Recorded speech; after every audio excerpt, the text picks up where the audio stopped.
Siamo davanti a un caso di agitazione misto aggressività tra virgolette, causato secondo me da tensione e agitazione durante la passeggiata o comunque durante le uscite e a brutte esperienze passate con cani comunque rognosi.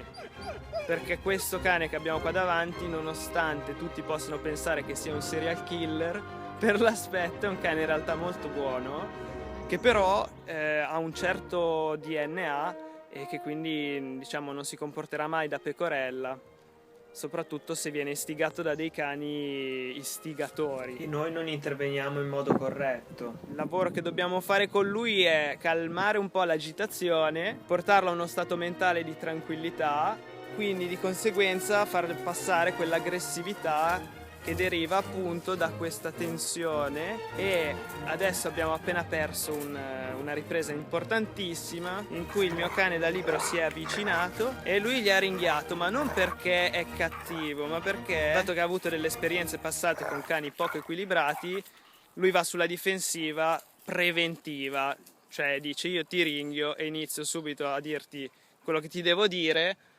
perché così diciamo la miglior difesa è l'attacco, no? Splash, vieni qua. Vieni qua. Oh no! Vieni, vieni. Ok, per prima cosa lo facciamo socializzare con cani equilibrati.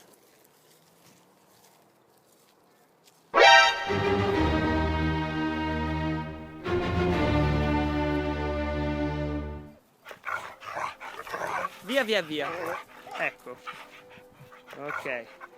Guarda che sei irrigidito perché ha sentito la tensione. Lui, diciamo, passa da una fase di timore e agitazione, coda tra le gambe, a ti faccio il culo. Ti ammazzo. Allora,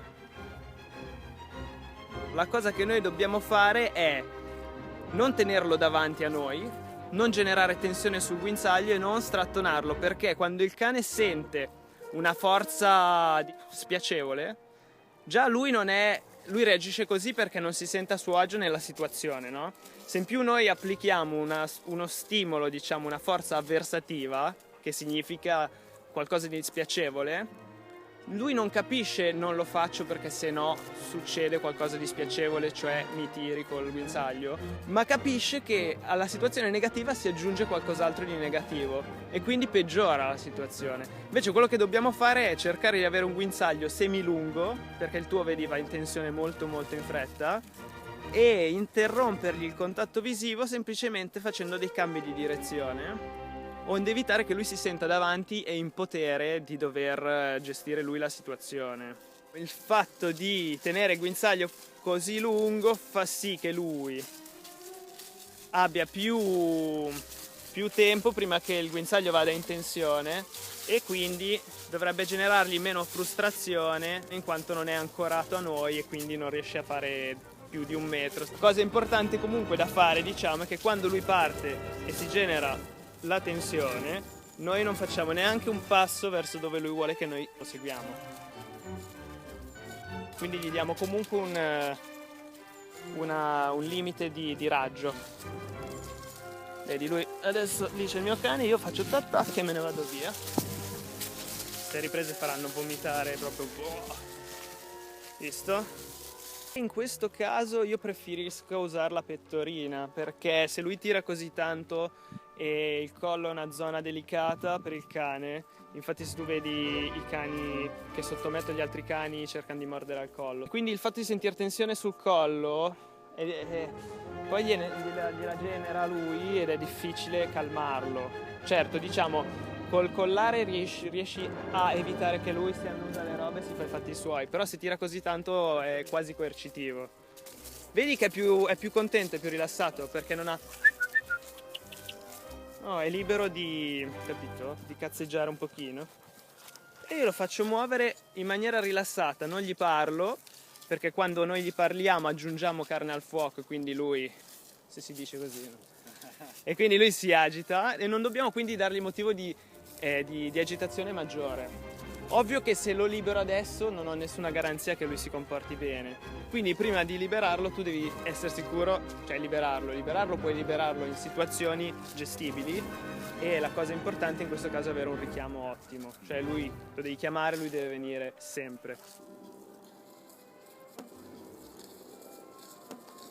Il comando terra è un segnale di pacificazione, cioè se il cane è a terra gli altri cani lo interpretano come un'assenza di minaccia.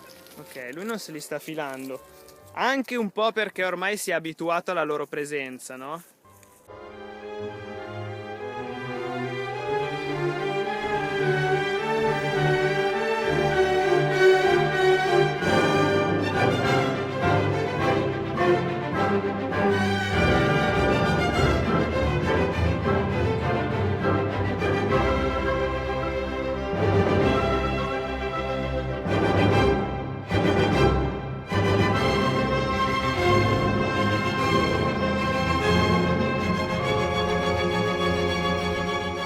I miei cani sono i terapeuti oggi, cercano di semplicemente far socializzare Drake con dei maschi equilibrati che è difficile trovare in città.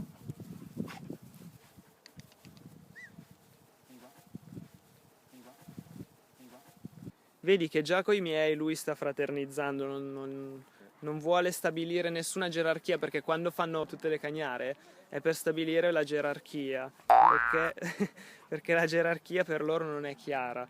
Invece la gerarchia deve essere chiara, ossia tu sei il gestore delle situazioni e lui deve sentirsi tranquillo, non deve avere la responsabilità lui. Paura dello skateboard, quindi vedi, stesso discorso, cerchi di non dargli tensione, farlo abituare piano piano.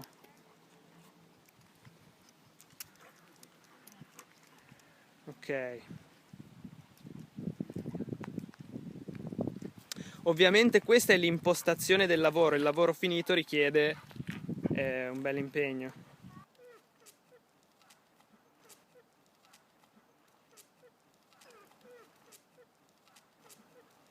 Artax, vieni qui e mi servi qui.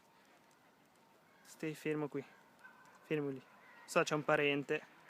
Perfetto, perfetto, perfetto, perfetto.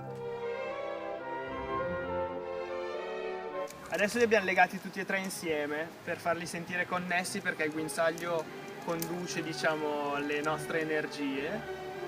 E il cane lo sente. Noi dobbiamo evitare questa cosa qua, lui davanti col guinzaglio teso. E come lo facciamo? Cambiando direzione. Così lui non ha tempo di impuntarsi a ringhiare, a fare il pazzo con gli altri cani, perché noi gli interrompiamo il contatto visivo e lo distraiamo e cerchiamo di tenere il guinzaglio morbido. Ok?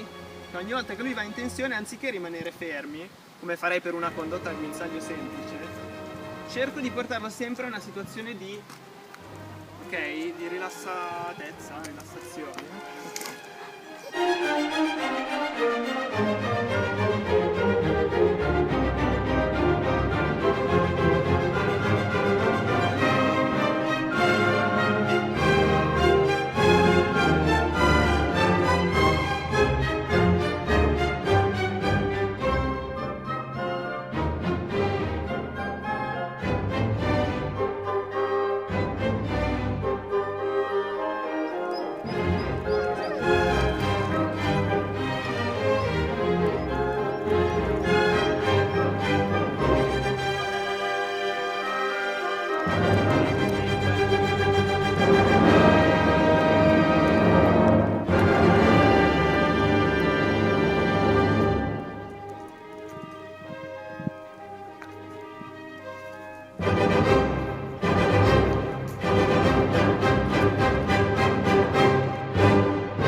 Let it go.